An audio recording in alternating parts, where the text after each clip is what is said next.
अस्सलाम वालेकुम dear friends, आज की वीडियो में खुश आमदीद। आज ही हम आपसे बात करेंगे फेब्रुअरी कास्ट जो कमाद लग रहा है या मार्च में जो भी कमाद लग रहा है वो उसकी बजाई आप किस तरीके से करके अपनी फ़ी एकड़ पैदावार जो है वो बढ़ा सकते हैं। तो सबसे पहले मैं अगर बात करूं ज़मीन की तैयारी की, तो ज़मीन की तैयारी में आपने सब सॉइलर और जो अपना चीज़ल है उसका इस्तेमाल लाजमी करना है, ताकि आपकी जो ज़मीन है वो नीचे से जो है वो अच्छी तरह से उखड़ जाए, ताकि आपका जो रूट ज़ोन है वो उसको उल्ट पुल्ट हो जाए। उसके साथ साथ अगर मैं बात करूं खेलियों की, तो खेलियां जो है या जो तजर्बा रह रहा है वो 2.5 फुट पे जो बिजाई हो रही है वही बेहतरीन जो है वो साबित हो रहा है। तो उसमें जो है आपने जो बीज जो है वैराइटीज़ जो है वो सिलेक्ट करनी है, वो हमने आपको पिछली वीडियो में ब्रीफली बताया हुआ है कि कौन सी वैराइटीज़ जो हैं वो बेहतर साबित हो। उन वैराइटीज़ का जो लिंक है वो मैंने डिस्क्रिप्शन में डाल दिया, वहाँ से जाके वैराइटीज़ देख सकते हैं कि कौन कौन सी वैराइटीज़ लगाकर आप अपनी जो पैदावार है वो बढ़ा सकते हैं। तो कोशिश करें कि डिज़ीज़ रेजिस्टेंट जो वैराइटीज़ हैं वो लगाएं, जो रेड रॉट के अगेंस्ट जिनमें ज़्यादा रेजिस्टेंट है वो लगाएं, ताकि आपकी जो मिल के काबिल गन्ने हैं वो ज़्यादा हो सकें और मिल की रिकवरी जो है वो ज़्यादा हो सके। वो वैराइटीज़ जो है आप सेलेक्ट करें। उसके बाद अगर मैं बात करूं कि ज़मीन की तैयारी में आपने कौन कौन सी खादें इस्तेमाल करनी है, तो उसमें जो खाद आपने इस्तेमाल करनी है वो 2 बोरी DAP और 1 बोरी SOP जो है आपने लाजमी डालनी है। अगर आप 2 बोरी DAP नहीं डाल सकते तो 1.5 बोरी कम से कम जो है वो लाजमी डालें। और अगर SOP का इस्तेमाल आप ज़मीन की तैयारी में नहीं कर सकते तो फिर आप उसकी 2 एप्लीकेशन जो हैं, एक जून के एंड में और एक अगस्त के शुरू में या सेंटर में जो है आप उसकी एप्लीकेशन करके वो अपनी जो फ़ी एकड़ पैदावार है उसको बढ़ा सकते हैं। उसके बाद अगर मैं बात करता चलूँ यहाँ पर आपने जो सेहतमंद 120 मन जो गन्ना है वो जो है उसके समय बनाने हैं जिसकी आंखें बिल्कुल ज़बरदस्त हों, वो आपने डाल के उसके ऊपर जो है वो आपने क्लोनेट्रा नीलीप्रोल प्लस एमामेक्टिन जो है वो आपने ऊपर कर देना। उससे ये है कि एक तो आपके जो समय हैं उनको फंगस नहीं लगेगी, उसके साथ साथ कोई कीड़ी वगैरह का मसला नहीं आएगा और ब्लैक बग भी जो है आपकी अर्ली स्टेजेस में जो है वो नहीं आएगी। तो उसके बाद अगर मैं बात करूं कि आपने पानी लगा लिया जो बिजाई वाला, तो उसके ऊपर जो आप वीडीसाइड अप्लाई करते हैं, पोस्ट इमरजेंस वीडीसाइड, तो उसमें आप कौन कौन सी चीज़ें इस्तेमाल कर सकते हैं। तो पोस्ट इमरजेंस जो हर्बिसाइड हैं उसमें जो एस मेटालाक्लोर है,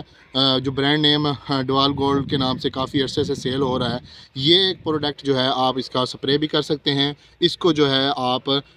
फ्लड भी कर सकते हैं। 800 ml फ़ी एकड़ जो है आप इसको फ्लड कर सकते हैं। अगर आप ये फ्लड कर दें या इसका स्प्रे के जो रिज़ल्ट हैं वो ज़्यादा बेहतर हैं। अगर आप फरवरी काश्त या मार्च काश्त कर रहे हैं तो ये कुछ सालों से देखा ये गया है कि जो डिवाल्व गोल्ड है ख़ास तौर पे जो है इसका जो स्प्रे या फ्लड जो है ये ज़मीन को ज़्यादा हार्ड कर देती है, जिसकी वजह से आपकी जो जर्मिनेशन है वो कम होती है। तो इस वजह से आपने कोशिश यही करनी है कि इसका जो स्प्रे है वो आप अगर स्किप कर देते हैं तो बाद में आप गैंगवी करके जो बाद में इससे वीडीसाइड से आप छुटकारा हासिल कर सकते हैं। और इसके बाद अगर मैं बात करूं कि आपने जब जर्मिनेशन हो जानी है उसके बाद कौन कौन सी खुराक इस्तेमाल करनी है, तो उस खुराक के हवाले से हम बात करते चलें अगर, तो आपने इसकी जो टिलरिंग की जो स्टेज शुरू होती है वो 40 दिन से 120 दिन के ऊपर जो है 120 दिन तक जो है ये गन्ना जो है अपनी टिलरिंग जो है वो बनाता है। टिलरिंग में जो अगर आप इसके स्टार्ट में जो है जिंक अप्लाई करवा लेते हैं तो जिंक से ये फ़ायदा होगा कि आपकी जो मिल के काबिल गन्ने हैं, तो आपने जो टिलरिंग स्टेज के ऊपर जो है जिंक जो है, अगर आप सिंपल जिंक डाल रहे हैं तो कम से कम जो है 8 किलो डालें, और अगर आप चिलेटेड जिंक डाल रहे हैं तो 4 kg जो है पर एकड़ इनफ होगी, वो आप डाल सकते हैं। उसके साथ साथ आप 1 बोरी यूरिया पहले पानी के ऊपर जो जब आपने खाद की इसकी 40 दिन के बाद आपने एप्लीकेशन करवानी है, तो 1 बोरी यूरिया की जो है वो लाजमी आपने इस्तेमाल करवानी है उसके ऊपर, ताकि जो वहाँ पर जो है ग्रोथ जो है वो ज़्यादा चाहिए होती है। कुछ दोस्त जो है वो क्वेश्चन करते हैं कि क्या हम वहाँ पर NP डाल सकते हैं। हाँ, अगर आपने DAP जो है स्टार्ट में नहीं डाली तो वहाँ पर जो है आप NP डाल सकते हैं। NP की 2 बोरियाँ जो हैं वो इनफ हो जाएंगी आपकी ग्रोथ स्टेज को चलाने के लिए। आप लोग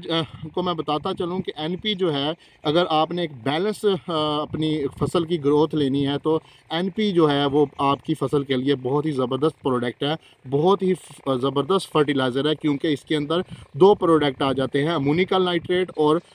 उसके अलावा फास्फोरस भी इसके अंदर है। तो अमोनिकल नाइट्रेट जो होता है ये फौरी जो है पौधे को अवेलेबल होता है, लेकिन इसके साथ साथ इसका एक डिसएडवांटेज ये है कि एनपी जो है वो डीएपी से ज़्यादा जो है नीचे लीच डाउन होती है, इसलिए आपके रूट जोन से नीचे लीक डाउन हो जाती है जैसे ही पानी लगाते हैं। इसलिए जो है आप इसकी 2 बोरियां डालें और कोशिश ये करें कि अपनी जो फसल है उसकी ग्रोथ को जो है वो आप बैलेंस्ड रखें। अगर आपने डीएपी नीचे डाली हुई है, ऊपर आप एनपी डाल रहे हैं, तो वो आपकी फसल की पैदावार को दुगना कर देगी। अगर आपने डीएपी नहीं डाली फिर एनपी डाल रहे हैं, तो वो आपकी जो डीएपी की रूट जोन में अवेलेबिलिटी नहीं हो सकी, उसको जो है वो ज़्यादा फ़ायदा एनपी की शक्ल में मिल जाएगा। तो ये जो प्रोडक्ट हैं इनको आप डाल के अपनी जो फ़ी एकड़ पैदावार है वो बढ़ा सकते हैं। इंशाल्लाह अगले मरहले में हम बात करेंगे इसकी जो जड़ी बूटियाँ हैं उसके हवाले से। तब तक के लिए हमें इजाज़त दीजिए। शुक्रिया।